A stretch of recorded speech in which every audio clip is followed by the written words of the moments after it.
इरेबाग yum नुंगी इरेचा Singh हाइबा थौरम अमा अखोगी channel असिदा हापजरे Manipur कौबा yum इरेबाग असि सेमगतपदा singly नाउरी ओइरिबा मियोय लाइपोक कुंब कयागी हैथोय सिंथोयबा होनबा कनबा कथोकपा अवा नुंगाई पुंसी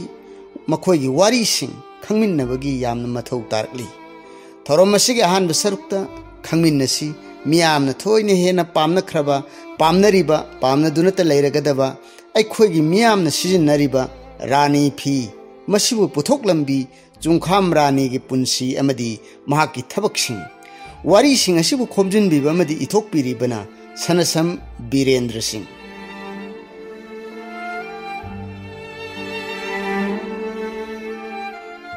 नुपी सिंगी निंगथीरबा फिजे लेतेंग ओइरिबा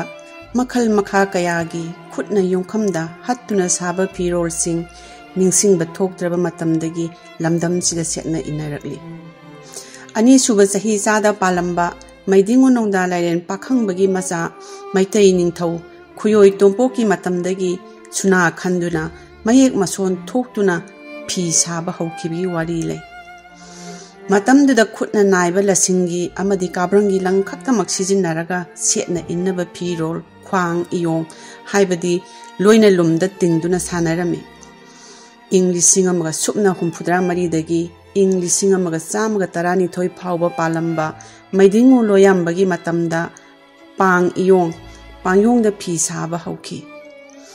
पांगयोंगदा साबा फिरोल सिंग लुहोंबगी तंगाई फदबा अवनपोट ओइना पिनरमी मैतै युमजाव अमदा मचानुपी लैनबा निंगोल का सेमदुना कादुदा मोइथाप लसिंग सुदुना लंग नाइदुना सिनाइफम कादुदा अथेंबा अहिंग फावबदा फिसालोन सागी थबक सुनारमी लेकाय लेकायदा लैबी लेसाबीसिंगना मसागी तरेंग तवोत तमंग अमदी कपचेंगना चिंगबा पुनरक्तुना निंगोल कादा पुन्ना पुन्ना थबक सुमिनारमी असिगुंबा फिसालोन सागी थबक थौरम मफम चाबा युम अमदा पुन्ना सुमिनाबबु सिनाइफम काबा हाइना खंगनारमी अखोगी लमदमदा चुमनगी मिचम नुपी सिंगता नत्तना निंगथौगी मचा निंगोल मोयरांग थोइबी फावबा सिनाइफम कादुना फिसालोन सा तौबगी वारी लै असिगुंबा सिनाइफम कादुना फिरोल साबगी थबक असि अनि सुबर पृथ्वीगी लांजाव मतुंगदगिदी तोखरे हाइनै कुन सुबा चहिजा चंगलकपा मतमदा चौखटपगा इरोइनना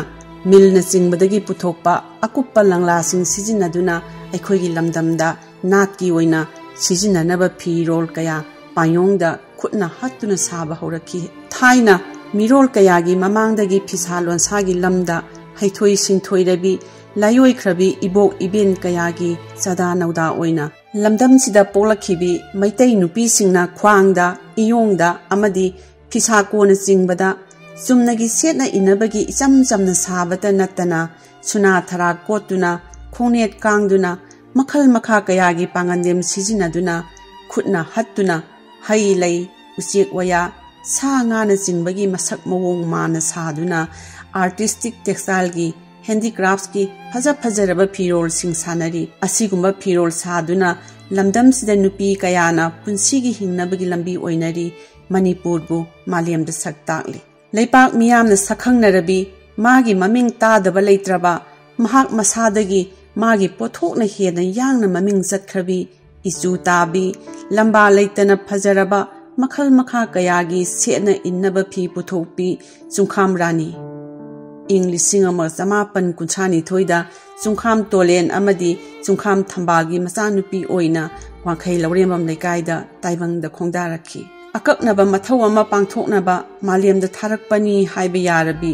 पोकपदगी हौना मयामदगी टोप टोप मगुन चेलकलबी इंग तप्पी मोंग हादबी रानी स्कूल की महई मसिंग निंगथीना तमहौद्रबसु महापु पोकपी ममा थंबालना ताकपी तंबीदुना यामना पिकलिंगैदगी हौना ख्वांगदे फी साबा तमलखी मसागी चही 9 रोम सुरकपदा जापान लान लाकपदगी तिंगरी खुंगंगदा लान चेलुरगा हलक्पा मतमदगी रानी ममागा लोइनना फी साबा हौरखी मखुट मसा है सिंगबी मबुधी मरौ सिंग फना हौरखिबी रानीना पिकलिंगैदगी हौना यामना कुपना मोइथाप नाइबा हैरखी मतमदुदा महाना नाइबा मोइथापतगी सेमबा मचा ताबा लंगना Lugun सेमदुना योली angang di ningthada khangi haibagum angang oiring edagi hauna rani moja lonba kochi lonba phanek mapa lonba leirong lonbana chingba khutna lonba haibata natana khwang iyong amadi payonggi phirol sabasu hairakhi atha akung chang manana saba chang manana chanang thaba ningthina saijing tauba machu sangbada chetpa magi khutpu changlabadi phajana hekta puthorakpa ngamba kaya asina miyamna rani phi haina sega kaina maming chatki mahaki top topa makutki haisingba amadi mabudi marosing kaya si ubada kairoi lekagi miyoi singna angang oiribi rani nomadi maming leibi nupi ama soidin oirakani haina haibirami matamgi khonglei matung inna rani wangkhai mayum leirakta leiba wangkhai mayum ibo yaimaga loinana yumbal lambida khongdaminaki mahaki mapuroiba amadi maku manemna rani bu luna chana taubata natana mana pamjaba phisa lonsagi thabak subada puning thawat pirammi mateng pangsin birami mayek hattuna phi sabagi sinpham paibi hattuna phi ama saba loidri makai tumni jani khangdabi anam kanbi rani na hai lei amadi usik wayagi masak mawonga chap manana phi da hattuna saba asimakna rani gi maming leibak sinba thungna miyamna khangnabagi maram oiki yamna ngallingaidagi hauna anauba mawongi phi makhal kaya inna phi sari matek sari mapum zadar mupak phidak salwar chuni kangkhal mamaina chingba kaya pangandem amadi khutna hattuna saba horakhibi rani na ngang khalawai phubala ningthaukhong amadi moirangna chingbada chattuna thaina dagi sijinaraklaba moirang phijan namthang khuthatna chingba mayek mason kaya saba haina batamki thaina gi mayek su hojiki mayek su phajabagi phajaba ngaktani suribe midugi makha poli hairibi rani na sa uchek hai leina chingbagi masak hattuna sabana mahaki khwaidigi hainajabini hai rani gi punsidi magi sinthaga mari leinaba awa nungai gi loinaijaba wari singbun kayana semlibani tabada puning singsiningai oiraba chungkham rani gi kangwamlaroidaba wari kayagi manungda khangatpa yaba kharadi mahaki yungi mamang thauba asatpa nageswar ama hekluraga manakta thamlaga chap manana hattuna saba ukhuldagi mamanabi sina khudol tamlakpa asatpa siroi lili hattuna saba amadi masagi wakhaldagi puthok laga tha thokpa ahingi matamda usamada nongin laba usamadana nongin amom tonghallaga uchek anidu wari sanaba mana yekhallaga madumak mana hattuna mitpham hongba yadana fajaraba makhal makha kayagi phirol sing masing thingamdana sakhibasini chumnagi mayek mason thokpa phirol saba haibata natana masagi wakhaldagi thorakpa khudingmak masana design tawduna mayek oina makhal humpurom puthokre ranina khongun melai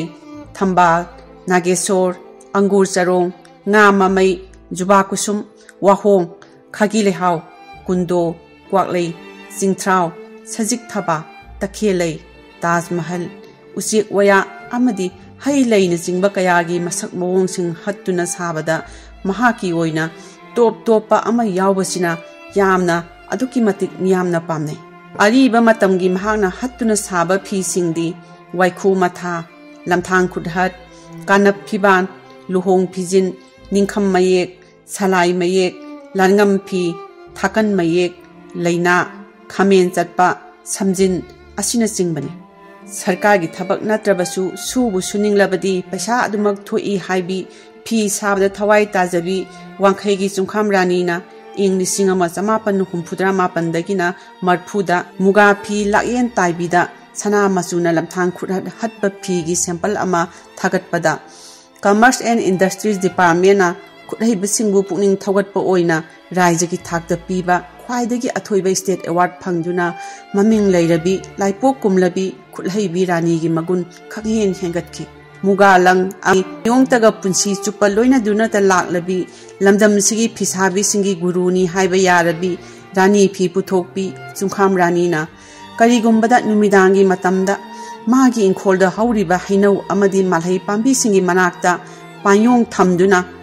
anganba mai thalaga asatpa malhai mapan amadi asangba hainau mana yengduna mahaki khongda kangna yomduna chikpa khangdaba makai ahing chukpa tumdana chaba thakpa kawba makai hainau mana amadi malhai mapanga chap manana hattuna fajaraba phi kaya sakhi रानी ना इंग लिसिंग अमा चमापन मरफुद्रादा खामेन चटपा फीगी मपानदा Moirang फिजिन अमदी निंखम मयेक हटपा फीगी sample अमा भारत सरकार की development commissioner handicrafts की office ने सिनबा जाति की थाकता पांगथोकपा खुदहैबसिंगदा नेशनल अवार्ड पीनबगी चांगदमनबगी थागतपदा नेशनल मेरिट अवार्ड फंगदुना भारत सरकार ना महाकु इकाई खुमनबा उतकी इंग लिसिंग अमा चमापन हुंबुजा तरुकता कुनगनी थोइरक सुबा ऑल इंडिया हैंडलूम वीक का मरी लेना पांगथोखिबा डिजाइन कंपटीशन दा रानी ना अहानब मना फंगी इंग लिसिंग अमा चमापन मरफुद्रा माथोई अमसुंग इंग लिसिंग अमा चमापन मरफुद्रानी थोइदा न्यू दिल्ली की प्रगति मैदान दा पांगथोखिबा इंडिया इंटरनेशनल ट्रेड फेयर दा कमर्स एंड इंडस्ट्रीज डिपार्टमेंट महाकु थाबदगी मेला याउरुई मेला मफमदुमक्तदा योंखम पानखत्तुना मियामगी ममांगदा फीदा हत्तुना साबगी डेमोन्स्ट्रेशन तौरी इंग लिसिंग अमा चमापन मरफुद्रादा पांगथोखिबा आर्टिस्टिक टेक्सटाइल की डिजाइन कंपटीशन दसु रानी ना अहानब मना फंगी इंग लिसिंग अनिगा तरादा मणिपुरी साहित्य परिषद ना जुंखाम रानी की सिंथानिंगाई ओइरब थबकसिंग खंगबीबा ओइना शिल्प भूषण की मना पीखी मीना तांब फंगलरोइदब गुण कया चेलबी खुदहैबी जुंखाम रानी ना मणिपुर की तोंगान तोंगान मफम कयादगी लाकपा नुपी मचा लिसिंग अमरोमदा आर्टिस्टिक टेक्सटाइल की लमदा ट्रेनिंग पीखरे महाकी मखादा ट्रेनिंग फंगख्रबी आर्टिस्टियन कयागी मरक्तगी नुपी मचा मरीदी आर्टिस्टिक टेक्सटाइल की लमदा हैंडीक्राफ्ट्स की स्टेट अवार्ड फंगख्रे हौजिकी मतमदा मणिपुर अमसुंग मणिपुर की मपानदा खुंदा लेतादुना लैरिबा मैतै जाति की लुहोंबगी कुजपोट याबदा लुहोंगलिबा कैना अदुगी दमक्ता रानी फी अमा चटनबी ओइना हापनरी महाकी खुद की कलाना लमदम सिगी नाट की चटनबिदा रानी की मफम चाउना कल्ले रानी न खुदना हत्तुना साबा मोइरांग फी फिजिन चनबा मखल मखा कयागी लंगजम अमसुंग मुगागी इनफी अमसुंग सारी फी भारत की वांगमदा लेप्तना एक्सपोर्ट तौरी लमदम सिगी खुदहैबी नुपी लक्तगी अथोइबी आर्टिस्टिक टेक्सटाइल की लमदा हैंडीक्राफ्ट्स की स्टेट अवार्ड अमदी नेशनल मेरिट अवार्ड अनिमक पुन्ना फंगख्रबी मुनाइरा रोइदब मिंगसत उरोंग फंगलबी जुंखाम रानी भारत सरकार की डेवलपमेंट कमिश्नर हैंडीक्राफ्ट्स ऑफिस की मखादा थादा लुपा लिसिंग अमा पेंशन ओइना फंगखी लू तोंगना साबा मियोइबगी हक्चांगना प्रकृति की नियम इंदुना सही की पोलुम पूना पूना मसागी सही हुंफुद्रा सुबा फावबा थबक सुरंबी इमा रानी की रानी फीदी हौजिकसु अयुक्त सापी तखेलैगुम तगत तगत तेली असुमक तेक्तुना सुले हौरगनी मणिपुर की मनुंगदता नतना भारत की तोंगान तोंगानबा मफम कयादा कयारक हन्ना मसाना साबा फीरोल पुदुना मेला कयादा सरुक यारुरबी रानीना इंग लिसिंग अमा चमापन मरफुद्रा माथोइदा न्यू दिल्ली दा लैबा नेशनल म्यूजियम दा महांगना हत्तुना साबा आर्टिस्टिक टेक्सटाइल की डेमोन्स्ट्रेशन थामा चुपना उटलुई फीदा मखल मखा कयागी मसक मवोंग मानबा महांगना हत्तुना साबदु मेला येंगबा लाकपसिंगना अमदी छात्र छात्रीसिंगना अंगप फंगना येंगनखी महाक मसामक खुनाइ बिसिंगी महिकोन अमनी हाइबा यारबी रानीना नहा ओइरिंगै मतमदा मागी युमदा मगोंदा मही तंबा लाखिबी मसा मनाइसिंगी मयुम मयुमदा चत्तुना मखोइगा नुक्सी चानना हक्थेंगना तोना तिनखी फी साबा तंबीबता नत्तना लैता लाइरा इमुंगदगी लाकपा नुपी मचासिंगदा फी सानबा मचाक मथुमसिंग मखल मखा कयागी लंग अमदी हौदोकनिंगाई ओइनबा खुपाई सेना सिंगबा पीखी पांगदे मचा तेम सुना थरा खोंगनेट सिंकाप लंगचाक समचेत नासै अमसुंग फिगोना चिंगबा सुना यावबा पायोंग सिजिनादुना मागी सात्रीसिंगदा डिजाइन अमगी मथंगदा अमा थाक नाइना सुगाइना ताकपिरमी वांखै खुराई कंगला सवोंबुंग यौरबुंग पौराबी पुंगदोंगबम सेक्ता नोंद्रेन नोंपोक कक्सिंग हुइकप इरिलबुंग कैराव सवोंबुंग लैमपोकपम मैज्राव हियांगथांग उलौ बमदियार इसोक थियाम अमदी लांपोकना चिंगबा मफमसिंगदगी लाक्तुना मंगोंदगी ट्रेनिंग फंगख्रबी नुपी आर्टिस्टियन कया मागी मागी युमदा extra वुभन हाइना खंगनबा artistic textile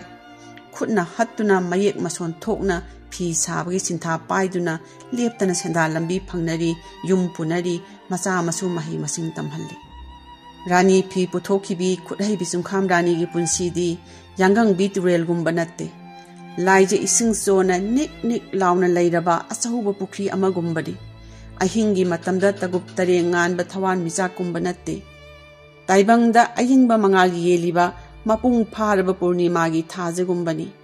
haying khoi lising kayana yomsinduna khoirada leiriba chinglemna phajaraba rani gumbani khuthaibi ima rani lamdam sigi sinaibi singi lamjing lamtak oiribi mana saba phina lamdam sibu malemde saktak libi khunai sina leiri makai hingduna leiragadaba sufam leitaba singda sufam piribi nupija singi chakthok chaningai oiribi pukpagi mahai yalabi singthabatana watlagadabi mahaki apokpina tholamba minga mahana tawthorakpa thabakka chanabi chungkhamgi imarani ing lising ani ge tarani thoigi megi tang 15 kalengi 15 ni panba lepa kokpa nimitta taibang pan thadokpiki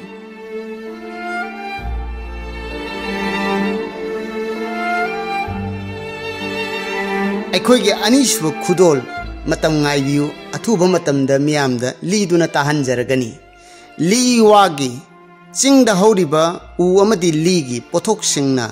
ꯑꯩꯈꯣꯏꯒꯤ ꯂꯝꯗꯝ ꯑꯁꯤꯒꯤ ꯏꯔꯩꯕꯥꯛ ꯌꯨꯝꯅꯨꯡ ꯑꯁꯤꯒꯤ ꯇꯣꯉꯥꯟ ꯇꯣꯉꯥꯟꯕ ꯄꯣꯠꯂꯝꯁꯤꯡ ꯁꯥꯗꯨꯅ ꯄꯨꯟꯁꯤ ꯍꯤꯡꯈꯤꯕ ꯑꯃꯗꯤ ꯃꯤꯡꯆꯠ ꯇꯥꯟꯈꯤꯕ ꯃꯔꯤꯡ ꯀꯥꯡꯂꯨꯞꯀꯤ ꯁꯛꯅꯥꯏꯔꯕ ꯑꯟꯆꯥ ꯃꯔꯤꯡꯒꯤ ꯄꯨꯟꯁꯤ ꯑꯃꯁꯨꯡ ꯃꯍꯥꯛꯀꯤ ꯊꯕꯛꯁꯤꯡ ꯑꯊꯨꯕ ꯃꯇꯝꯗ ꯃꯤꯌꯥꯝꯗ ꯂꯥꯟꯊꯣꯛꯅꯕ ꯁꯦꯝ ꯁꯥꯖꯔꯤ